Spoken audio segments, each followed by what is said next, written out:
Hey everyone, Rob here, and we got updates on the Iceland earthquake situation in the Reykjanes Peninsula and around Grindavik. It's November 23rd, so we're towards the end of the month. And for those of you counting, we're like 1 month away from Christmas, so I hope everyone's got their Christmas shopping well underway.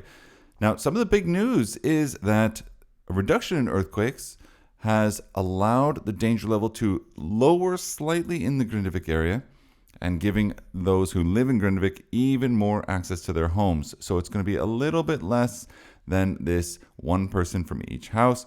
They're going to let more people go in. Only residents from Grindavik. It is not an open season for everyone to go there. And it is stated that they are going to give more access to the media to this area as well, just because of the reduced sort of danger in the Grindavik area. Now, does that mean that there's not going to be an eruption, that it's sort of simmering down? We have a picture here of Thorvaldur Thorason, who is a volcanologist, and he says that there is still a possibility that there will be earthquakes continuing on the Reykjanes Peninsula and possibly an eruption as the end of the month approaches. And he says it's going to be interesting to see what happens when, in the land rise in Svartsengi reaches the same height as it did on November 10th. And we all remember that's when sort of these big triggers of earthquakes were happening. He says there's clear land rise on both sides of the fault that runs through Grindavik, and it can be interpreted that there's magma coming into this passage and that there's continued movement of magma. Now, this magma is coming in from somewhere. Something's holding all of this together, is what he says. He says that he's surprised how flat the land under Svartsengi is, and it's not so obvious that it's slowing down or speeding up, but has remained the same since November 10th. He says that the magmatic system is not relaxing or recovering, but something is happening underneath. And the land rise cannot be accounted for unless there's some magma coming in from somewhere. Now, as a result of all of this, the land in Svartsengi has softened and risen and changed by about 30 centimeters. And about half of that sediment has been, recovered. And this is somewhat faster than it was before. He says that perhaps it can be expected that when it gets to a similar height as it had reached on November 10th, something then can start to happen. And it is possible that the same thing will happen then as it did before with all these really big earthquakes and possibly an eruption. He said otherwise, there could be an eruption or an intrusion in some other direction. And it's not certain that everything will happen again. Of course, with geology and volcanoes and all of this, it's kind of anyone's guess, and they're doing the best they can, but it could happen again. Now, when he asked if he thinks that it's going to reach the same height as it did on November 10th, Thorvaldur said to the news, MBL, that he's guessing it's going to happen somewhere between November 25th to 30th.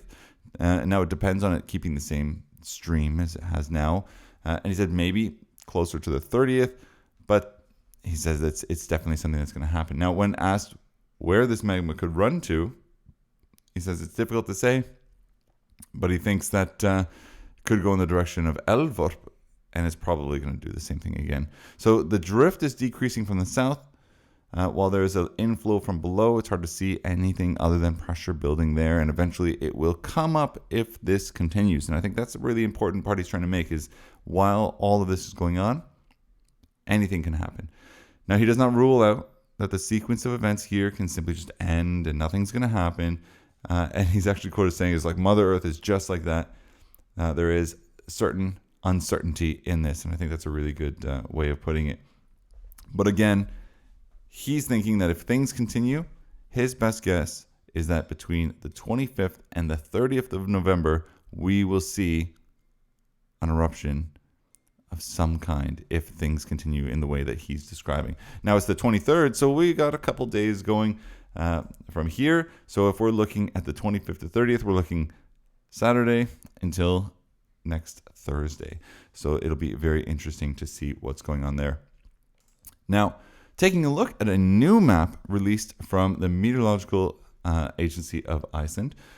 Here we have an updated sort of danger zone with dangers, A, B, C being the most dangerous, and then B, and then A. And they said that although only 300 earthquakes were recorded yesterday, and only 100 since midnight, much fewer than recent days.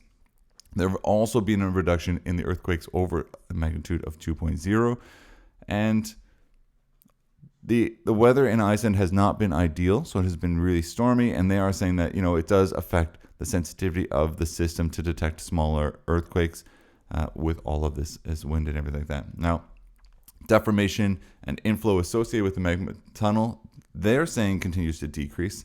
And the one thing that they are noting is that the land rise at Svartsengi, which is right here in the middle of the screen, continues at a similar pace.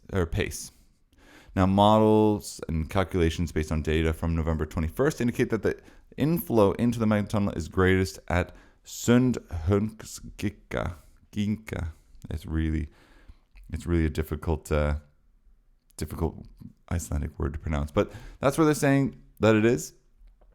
And it's about 4 kilometers northeast of Grindavik. Now, small movements have been detected within the area in and around Grindavik in the last few days. And Grindavik is down here. You can see here right in the middle there. Now, it's still a possibility of an eruption in the area above the magma tunnel. Like Thorvald was saying, it is most likely that the magma will emerge in the area between Hagafell and Sýlingarfell. And if we go to the north, we can see it is here in the middle of the screen. Hagafell is towards the bottom, and then Sýlingarfell is sort of in the top area. So they're saying this is the area, which is why it is purple, right there. Now, as deformation, seismic activity, inflow into the magma tunnel continue to decrease, the likelihood of the eruption, of course, also decreases over time.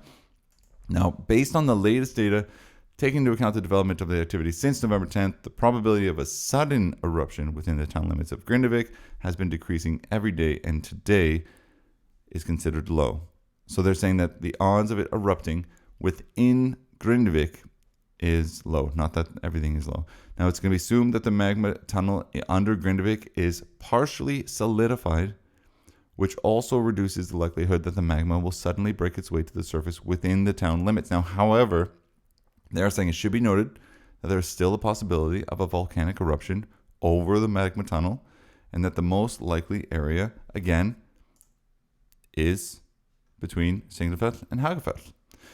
Again, it's important to note there's strong evidence of a connection between magma accumulation in Svartsengi, which we see here up at the top, and the formation of the magma tunnel on November 10th. Now, models indicate that the magma in the intrusion that formed under Svartsengi ran east to Sundhögsginka.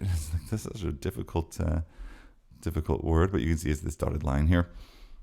And subsequently formed the magma corridor with the great rise up of land that occurred. Now, while landfall and land rise in Svartsengi continues, it can be expected that the magma that is accumulating there will be able to run again, and in doing so, it could flow into the magma tunnel that now lies under Grindavik, which means that this sort of reduced danger could increase to a dangerous situation once again.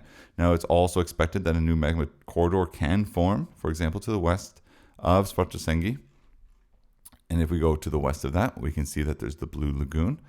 But they're thinking that such a scenario can be detected and be warned about on the seismic and GPS monitors. Now, if we take a look just between the 20th of November, we can see the change in danger zones.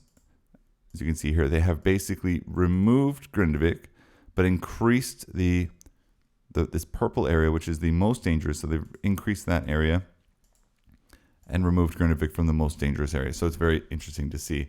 So I think it's kind of good news all around that the danger to Grindavik seems to be subsiding, but there is still a chance of an eruption coming in the next, according to some people, in the next week.